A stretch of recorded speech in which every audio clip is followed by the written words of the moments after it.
April 26, 1945, a small town outside Nuremberg. The sound came first. Low rumble rolling through the valley. Then the ground trembled. Dust fell from the rafters of the cellar where Greta Muller crouched with her two daughters. Their faces pale in the candlelight. She had heard the stories, the propaganda leaflets, scattered across the village, painted a picture of what was coming. American soldiers brutal, animalistic, driven by vengeance. Goebbels himself had declared them savages from a mongrel nation.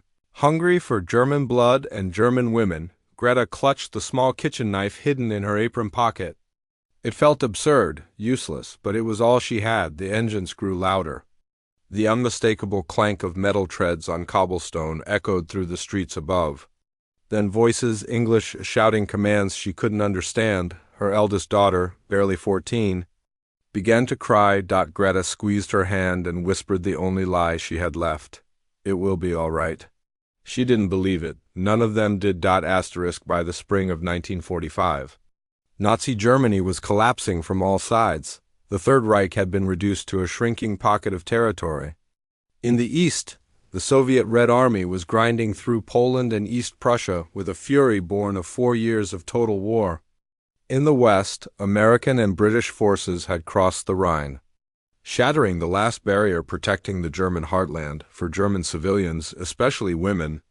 This convergence brought a terror more immediate than the abstract horrors of strategic bombing. Joseph Goebbels had spent the final months of the war crafting a narrative of apocalyptic vengeance. According to official propaganda, the Americans were coming not as liberators but as executioners. They would destroy Germany utterly. They would show no mercy. The stories from the Eastern Front reinforced every nightmare. Refugees fleeing westward brought tales of Soviet revenge, mass rapes, executions, entire towns burned. The Red Army had entered Germany with a rage shaped by 20 million dead. When they crossed into East Prussia in January 1945, discipline broke down. Officers looked the away. Soldiers who had marched through devastation were given tacit permission to take vengeance. German civilians in the east paid the price. By April, millions were fleeing west, bringing stories that spread like wildfire. Wehrmacht officers used them as motivation. Better to die defending your home than to let your family face what's coming? But there were two fronts, and the Americans were not the Soviets. This fact was deliberately obscured by Nazi propaganda. Goebbels made no distinction between Eastern and Western allies. All enemies were painted with the same brush: racially inferior, morally depraved, bent on Germany's total destruction. American soldiers were portrayed as criminals drawn from the dregs of a mongrel society, incapable of discipline or honor for German women. This messaging created a terrible trap. They had no way to verify the truth. The only information came from official sources or from refugees whose stories seemed to confirm the propaganda. There was no context, no understanding that the American military operated under a fundamentally different code. So when the engines rumbled into their towns, German women believed they knew what was coming. They hid in cellars, they clutched their children, and they waited for the nightmare to begin. What they didn't know was that American soldiers had been prepared differently. The U.S. military had issued every GI a pocket handbook filled with instructions on conduct in occupied territories. The tone was blunt and unambiguous. You are not going as a conqueror, but as a liberator.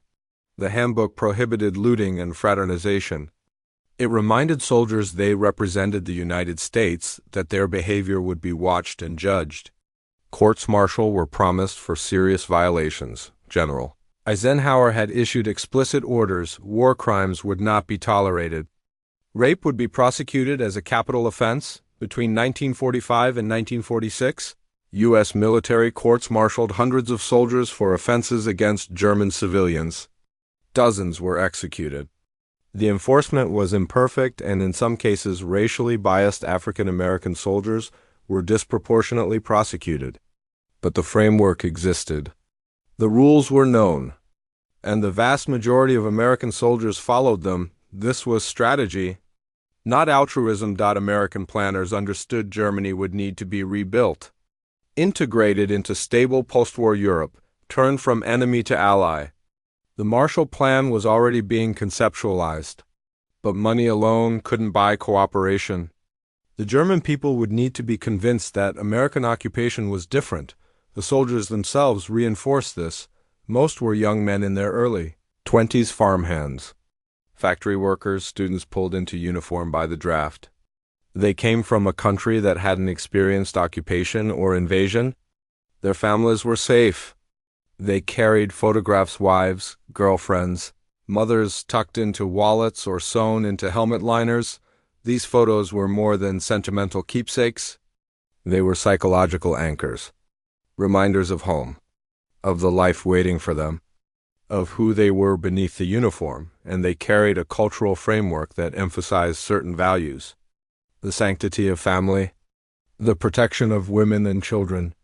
Many had been raised in religious households, taught codes of conduct about what separated a soldier from a criminal.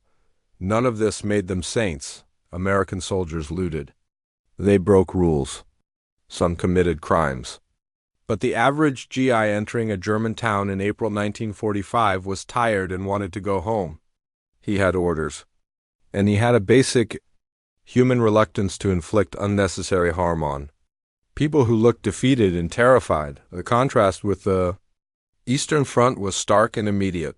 German civilians would learn this difference in real time. Asterisk the photo as moral anchor. The photographs served a function soldiers themselves might not have fully articulated. They were a form of moral armor. War degrades men. It places them in situations where the rules of civilized society are suspended, where power is absolute, where consequences seem distant. The photos were a way of maintaining internal boundaries. When a soldier pulled out a photo of his wife, he was reminding himself of the person he wanted to return to. He was reinforcing a moral line. The photo was a bridge between the violence of war and the normalcy of peace. For German women who saw these photos, the impact was profound. They saw men who were thinking about someone else. Men who weren't looking at them with hunger or hatred, but with distant politeness, professional detachment. Men who wanted to finish their duty and leave. It was the opposite of what they had been told to expect. German women's testimonies. The historical record contains hundreds of testimonies from German women who lived through the American occupation. One woman recalled, "We were in the cellar. We heard boots on the street. Then knocking. A voice in bad German, 'Come out. You are safe.' We didn't believe it. But my youngest sister was sick. We had no choice. When we came up, there were 3 soldiers, young, tired. One held out a chocolate bar to my sister. She was 8. She started crying not from fear, but because she hadn't seen chocolate in 2 years. Another testimony from Bavaria. The American officer came to our house and asked if we had weapons. He saw my husband's photo in Wehrmacht uniform. I thought, they'll arrest me, but he just looked at it, then pulled out his own photo. His wife. He said in English, 'I understand,' then he left." These testimonies weren't universal. There were violations, abuses of power. But compared to apocalyptic expectations and reports from eastern zones, the American occupation felt like a reprieve. Military discipline. The American military's enforcement was imperfect but real. Between 1945 and 1947, U.S. military courts tried over 400 cases of rape and sexual assault. Soldiers convicted faced severe penalties. Dozens were executed by hanging. The trials were covered in stars and stripes as a deterrent. Contrast this with the Eastern Front, where the Soviet military had no comparable system. In many cases, officers encouraged or ignored violence as collective punishment. There were no trials. No executions for rape. No official acknowledgement. German women noticed immediately. Word spread. The Americans have rules. They punish their own. If something happens, you can report it. Asterisk. The moment of realization came in fragments across hundreds of towns. In Ansbach, south of Nuremberg, American troops entered on April 20, 1945. The town had been lightly defended. Most Wehrmacht units had retreated. What remained were old men, women, and children hiding in basements. When American tanks rolled into the central square, white flags appeared in windows. A loudspeaker crackled. All civilians remain in your homes. You will not be harmed. Cooperate and you will be safe. In a basement near the square, Marguerite Schreiber held her 11-year-old daughter. Her husband had been killed on the Eastern Front. Her son had disappeared. Into the Volkssturm a week earlier, when knocking came, she had no choice. She opened the door. 3 American soldiers stood there, young, armed. They asked in broken German, "Any soldiers here? Any weapons?" She shook her head. The lead soldier nodded. He saw her daughter crying and reached into his jacket. He pulled out 2 pieces of hard candy. "For her," he said. Marguerite stared, not understanding. The soldier gestured, smiling slightly. "It's okay, take." She took the candy. Her daughter stopped crying, staring at the bright wrappers. Then the soldier pulled out his wallet. He showed her a photograph of a young woman in a floral dress, standing in front of a White House. "My wife," he said in English, then in German, "Meine Frau." Marguerite looked at the photo, then at the soldier, then at the rifle over his shoulder. The exhaustion in his eyes. He didn't look like a monster. He looked like someone who wanted to go home. "Thank you," she whispered. The soldier nodded and moved on. This scene repeated thousands of times across Germany. It wasn't universal. There were exceptions, violations, but the pattern was clear enough that word spread faster than the advancing army. The Americans were different. The symbolic power of the photographs became a recurring theme. For soldiers, pulling out a photo was an instinctive response to tense situations. Language barriers made communication difficult. The photos were a way to humanize encounters that could easily turn hostile, but for German women, the impact went deeper. In Rothenburg ob der Tauber, an American lieutenant named John McCloy was organizing billeting of troops in civilian homes. In one house, he encountered a woman whose husband was missing on the Eastern Front. She was openly hostile. Refusing to speak, McCloy pulled out his wallet and showed her a photo of his wife and 2 daughters in front of a Pennsylvania farmhouse. "I have a family too," he said in German. "I want to go home to them. I'm sorry for the inconvenience." The woman stared at the photo, then her expression shifted. Not to friendliness, but to something less hostile, recognition. She nodded and stepped aside. Later she told her mother-in-law, "He showed me his family. He didn't have to do that. But he showed me." Small gestures.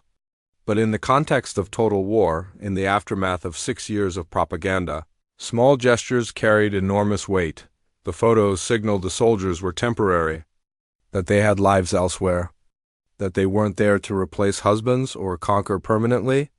They were there to do a job and leave. As spring turned to summer, the initial terror faded. By summer 1945, the psychological landscape had shifted entirely from terror to a complex mix of resentment, pragmatism, gratitude, and tentative hope. The Americans were occupiers, yes, but occupiers with rules, accountability, and a vision for reconstruction. And they carried photos of their wives. That small detail, repeated in thousands of encounters, did more to undermine Nazi propaganda than any official program. It made the enemy human.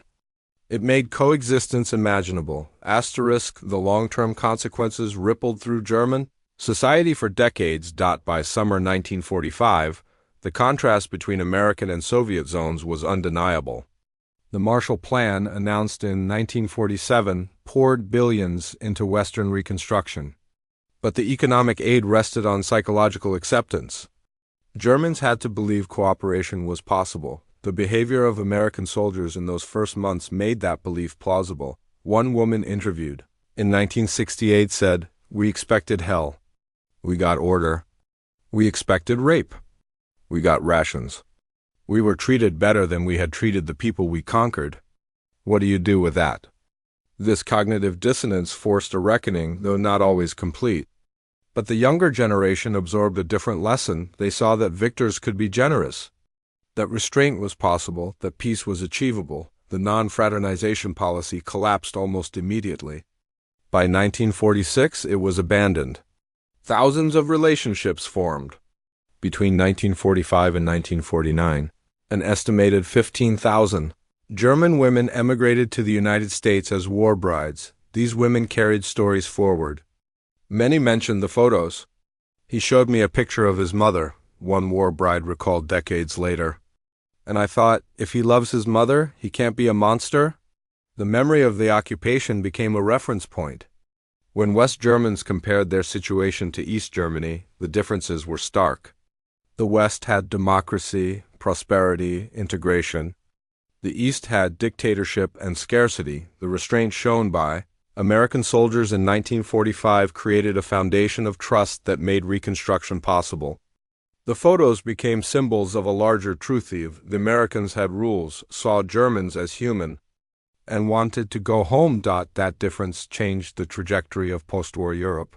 The photos American soldiers carried into Germany in 1945 were not strategic weapons. They were personal artifacts, carried for comfort and memory.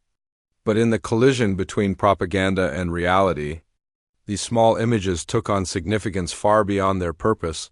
They became symbols of restraint in a world that had forgotten what restraint meant. For 6 years, Europe had been consumed by war of annihilation. The moral fabric of civilization had been shredded. In that context, the idea that a victorious army might show mercy was not guaranteed, yet it happened, not perfectly, not universally, but often enough to matter. The German women who survived carried forward a memory that shaped generations.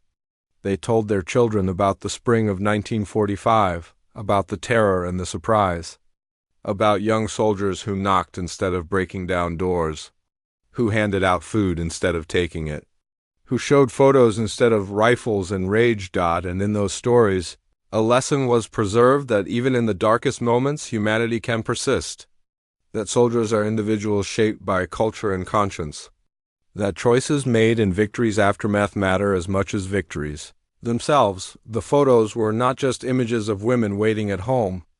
They were reminders of a world beyond war, of a life worth returning to, of a reason to remain something more than a conqueror. In the end, the German women were right to be shocked, not because the Americans were saints, but because, in a war that had stripped away so much of civilization, the Americans had brought with them, tucked in their pockets, a small reminder that some things, love, family, decency, might still survive. And sometimes, in the ruins of a broken world, that was enough.